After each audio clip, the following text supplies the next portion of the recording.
recherche bu Kër Massar war nañ leen sant. waaw ñu ngi def liggéey bu am solo. bu am solo. police nationale ñëpp parce que ñoom ñoom ñoo.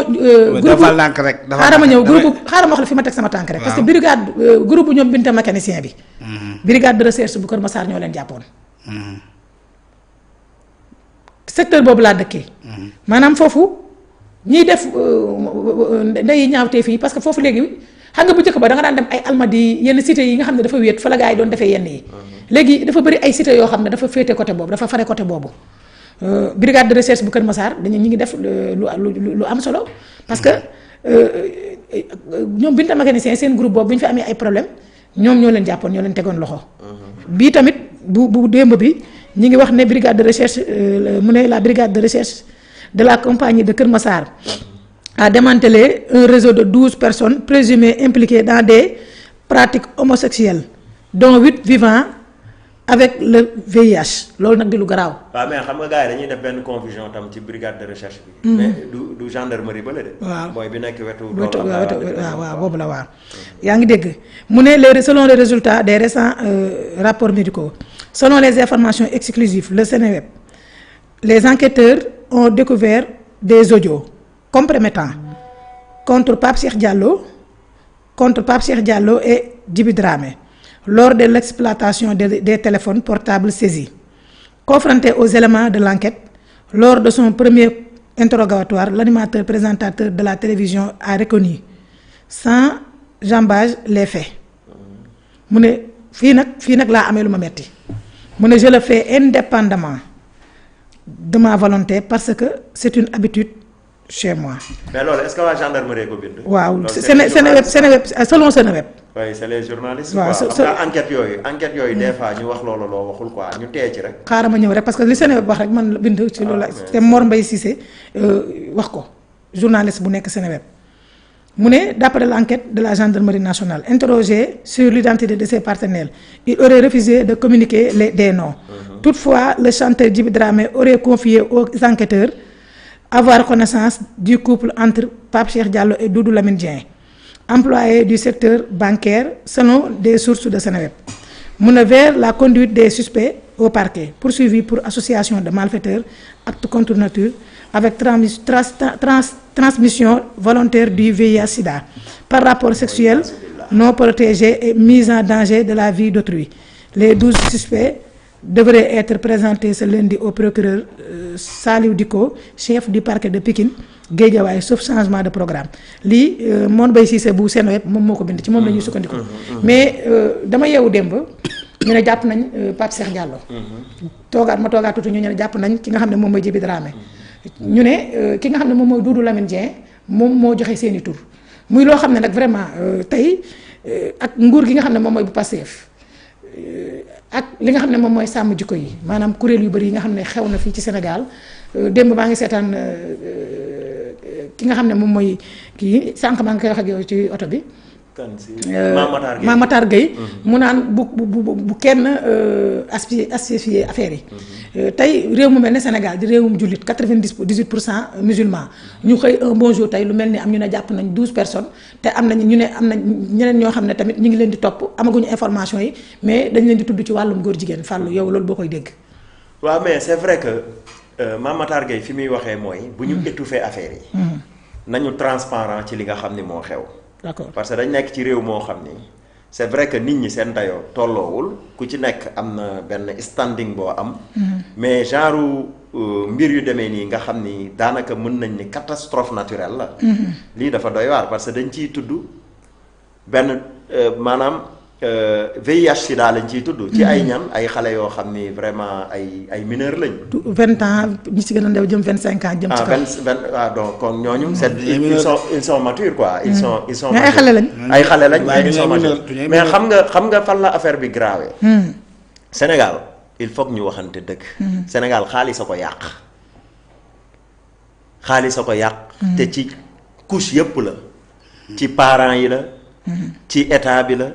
ci maanaam ni ñuy dundee suñu biir la parce que dañ lay teg pression bu dee yàlla def na ni yow amoo yar ba ca war nga dugg ci loo war te dugg dañ waxante dëgg. Sénégal xaalis moo koy yàq da ngay nekk ci kër ñu marginaliser la di la wax ay baat yu bon yàlla boo nekk ci kër goo xam ni voilà ay wujjeeg yu demee noonu moo fa am donc boo nekkee adolescent nga nekk xale mën nga dugg ci yu demee noonu te ñu ci bari ci yooyu moo leen dugal ci yii quoi dañ waxante rek dëgg te yàlla tax waaw gars yi yàkkamti nañu jékki-jékki ñu leen di tudd comme quoi que ni voilà dañu seen ndaya liggéey comprendre nga di profité ci loo xam ni yow di ko forcer ba mu dugal la ci yoo xam ni yow du sa cër nañ waxante dëgg yenn gars yi ñu ci bari loolu moo leen ci dugal waaw te Pape Cheikh bon kenn yéenewu ko ah exemple la kenn yéenewu ko te bu fi kenn waxu tam ay ndogal ak ay yu demee noonu nit aussi da ngay am fooy teg sa tànk ñun doon nañ ay ndaw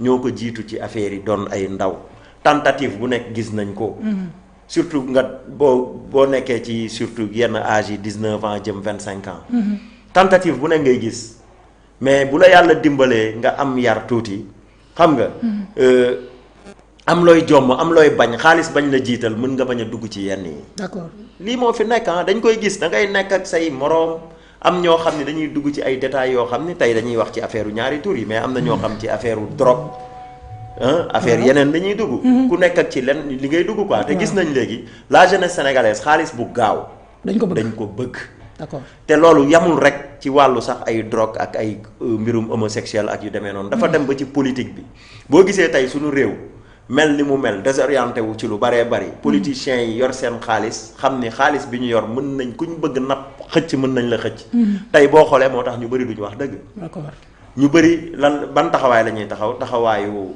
opportunisme maanaam gis naa ni kii moo yor gato bi dama koy wax lu ko neex dama koy tarbiya damay ñëw doon benn voilà bëgguma utiliser le mot lèche yu demee noonu mais loolu moo fi am moo tax tey lu mel nii bu amee du ñu bett man day lu ci bëri bettu ma parce que xam naa ni tam nit ñi ci ñu ci bëri ci yu demee noonu yi dañuy dox te góor jigéen ñi dañoo am puissance dañoo am benn capacité yor alal seen alal la ñuy jël di ko dugal ci biir sénégalais ñun ñi ñëpp dañ ciy gis ay anecdote man nekk naa Colobane ñu mel noonu di fa ñëw man am na ku mës a ñëw sama place di ma invité ci kii wam nu mu tudd di ma invité ci anniversaire am ay xale yu ndaw di leen defaral téléphone bañ miinante mu ñëw ne dama am tey anniversaire mais ni ma koy expliquer laa xam ni kii mooy loolu quoi te ay xale lañ ay xale yu tuuti loolu def na sax scandale Colobane parce que après dama sama yetu baseball boobu laa jël mujj leen a dàq ñu dem boole ji ma gendarmerie fële gendarmerie nu mu tuddati Colobane ànd ak benn am yambar moo xam solul te ni mu ñëw di wax ñoom ñëpp laa boole menacé ñu génn sam place c'est-à-dire te ay xale lañ pour vous dire que ni alal moo leen ci dugal ñu ci baree bari gaaw a tekki te nit ki chaque jour dama koy wax alal ji ngay ramasser da nga war a bàyyi xel boo demee yàlla bu la mayee gudd fan ba nga war a toog sa piliaan sa njaboot wër la nga am fierté ci ni nga amee sa alal yàkkamti baaxul moo dugal gars yi ci lu ne te gis nga mbonteef lu doy waar la da nga ciy màndi boo ci dem ni ngay demee ci lu baax suñu borom di la tàggat ngay ñëw boo dem ci safaan noonu ngay dem da ngay dem a dem ba mala sax moo lay tane xam nga ñii li ñuy tudd di leen ci tudd nii ñaaw na boo xalaatee seen famille seeni doom seeni am jàmm déjà yow mii rek nga xam soppe nga waaw yaa ngi am gene man maa ngi wax ak léegi benn dama ko soppoon trop France di sama jigéen di sama gain mais bi mu yëgee affaire bi sawaay dafa am naqar ak ñeneen parce que duñ ko yéene à la limite mais tam aussi nattu am na mais nit ki tam am na nattu boo gis tam loxol borom da ciy dugg parfois xamuñu ba xam nag liñ koy tuumaal moo ko def wala def ko ndax présomption d'innocence mais liñ jot a am ci yi ñuy wax rek sukkandiku ci Mor Mbaye Cissé mi nga xam ne moo génne et puis ak liñ daan spéculer ay jamono parce que du tey lañ ko ci tudd yàgg nañ ko tudd ci demee nii nit ñi yàgg nañ ko dégg xam nga li ñuy wax rek mooy ki ñu gën a tooñ nag mooy l'état du Sénégal actuel parce que ñoom biñ taxawee fii ne c'est toléré sàmm jikko yu noppi ñëpp noppi lañ xamoon ni dina def ay dérives ñi ñu war a pointer du doigt nag mooy ñooñu d'accord parce que sàmm jikko yi def gis naa leen sax ñu ngi génn di jéem a justifier wu di wax à travers seen yenn membres yi mais li ñu leen di laaj du loolu daa am lu ñu waxoon ñoom dañoo sikkimu woon Macky Sall ne nañ criminaliser mbir yi wax article yi ñu war a changer régime bii ñëw dalal fi Mélenchon ñu ne pat génn ñu wax ba dañ leen mujj bousculer ñu soog a génn def conférence de presse à l'époque ki gënoon radical muy Cheikh Omar Diagne dafa dem di défendre le premier ministre yaa ngi dégg. waaw mu doonoon lu graaw te ñoom. imaginel tey nañ yëkkati tey régime bi fi nekk régime Pastef nañ leen yëkkati teg fee indi régime Macky Sall teg. lii xewoon est-ce que nit dina fi dégg.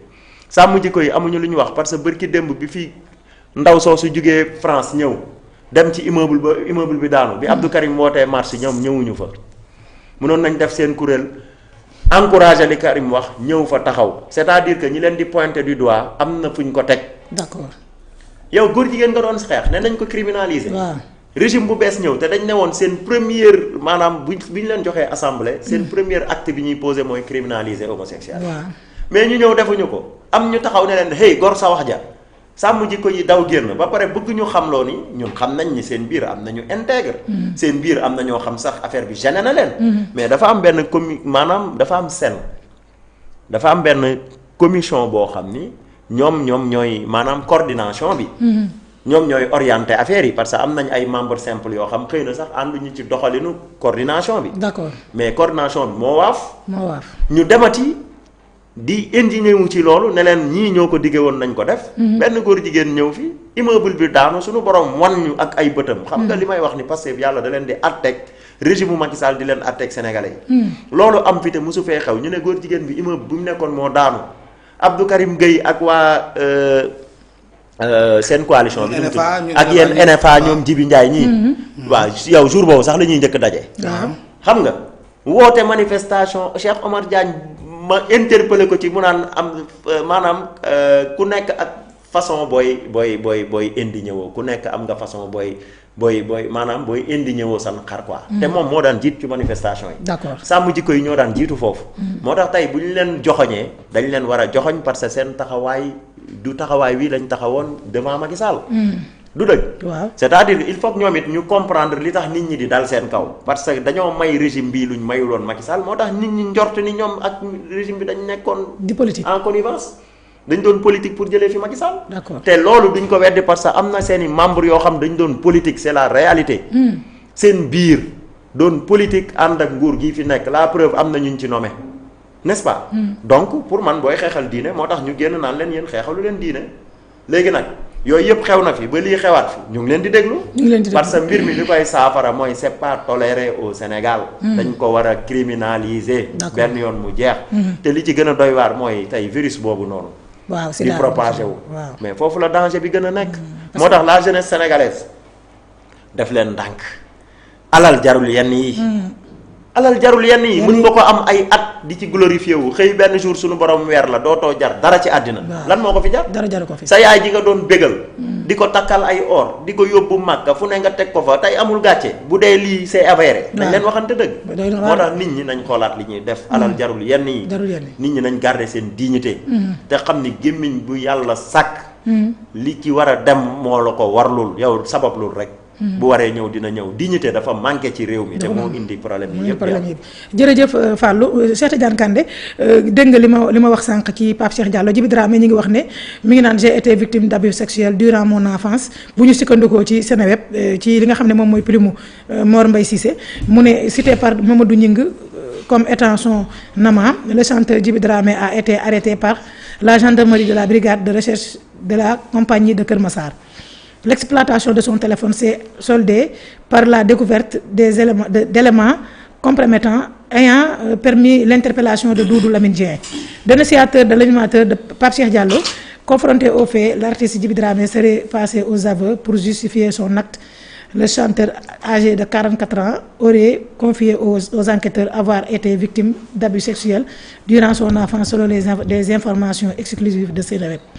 Lors des informations, ils auraient également indiqué que Pape Cheikh Diallo et Doudou Lamine Dieng entretenaient des